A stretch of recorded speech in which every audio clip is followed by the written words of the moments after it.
La parole est à Monsieur Laurent Croizier pour le groupe démocrate. Oui, merci Madame la Présidente, mes chers collègues.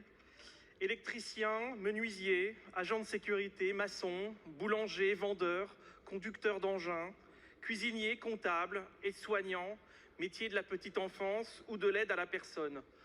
Au masculin comme au féminin, ces métiers ont en commun de travailler au quotidien auprès des Français et pour beaucoup d'entre eux, de s'apprendre en lycée professionnel.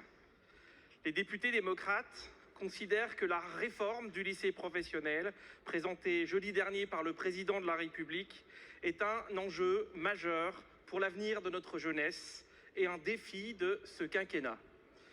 Tout d'abord parce que le lycée professionnel accueille un lycéen sur 3. Ensuite, parce qu'il accueille majoritairement des élèves qui cumulent les vulnérabilités scolaires ou sociales. Et enfin, parce qu'il est malheureusement encore aujourd'hui rarement un choix, alors qu'il forme des femmes et des hommes qui seront les faiseurs de nos grandes transitions, les bâtisseurs des futures grandes innovations et les acteurs de l'accompagnement humain et social qui nous est cher. Pour toutes ces raisons, le groupe démocrate est très exigeant sur l'ambition de la réforme. Le lycée professionnel se doit d'être une voie de réussite professionnelle, une voie de réussite personnelle, une filière d'excellence. La réforme doit porter en elle la promesse républicaine de l'ascenseur social. Aujourd'hui, seul un lycéen sur 2 parvient à l'emploi, une année après l'obtention de son diplôme.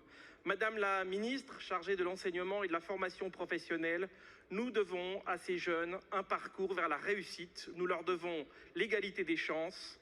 L'objectif est de parvenir à 100% d'insertion professionnelle est un objectif ambitieux. Comment entendez-vous favoriser la réussite professionnelle en atténuant les inégalités sociales qui persistent? Comment entendez-vous agir contre le décrochage scolaire qui est un sujet clé? En résumé, Madame la Ministre, comment comptez-vous réaffirmer le lycée professionnel dans sa mission d'ascenseur social? Monsieur le député Croizier, je sais votre engagement sur ce sujet. Vous pouvez compter sur notre engagement sur la question de la lutte contre le décrochage scolaire. C'est un enjeu majeur de cette réforme, vous l'avez rappelé. Je tiens à le redire, il y a 10 fois plus de chances de décrocher pour un élève venant du lycée professionnel et 2/3 des décrocheurs viennent de la voie professionnelle. C'est un enjeu majeur pour le lycée professionnel, non pas du fait, encore une fois, des enseignants et de ses équipes pédagogiques, mais du fait de nombreuses fragilités du système. Vous l'avez rappelé, orientation subie, plus faible niveau scolaire, difficultés diverses, notamment sociales, celles du handicap ou de la langue française, jeunesse des élèves, toutes ces fragilités-là font que si nous n'agissons pas, ces élèves ne vont pas jusqu'au bout du parcours. Si pendant le quinquennat précédent, nous avons travaillé sur l'école primaire, si aujourd'hui Pape Ndiaye accompagne une réforme du collège pour pouvoir accompagner ces fragilités scolaires, nous devons faire du lycée professionnel également un acteur engagé pour lutter contre ce décrochage.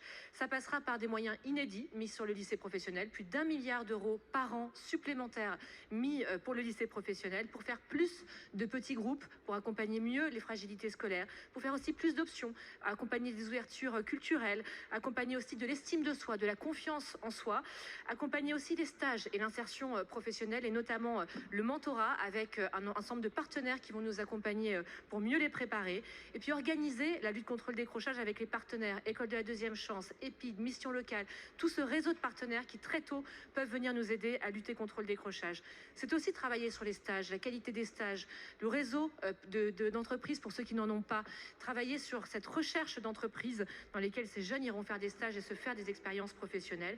Et puis en parallèle de tout cela, c'est travailler sur la découverte des métiers, travailler sur l'orientation choisie, travailler également sur l'attractivité des métiers. Et France 2030 nous permettra d'investir pour mettre en visibilité des filières. Et enfin, parce que le pacte des lycées professionnels est très orienté sur cet objectif, nous n'allons lâcher aucun jeune, ni avant le baccalauréat professionnel ou CAP, ni après le diplôme, car nous devons faire que chacun ait une solution. Je vous remercie.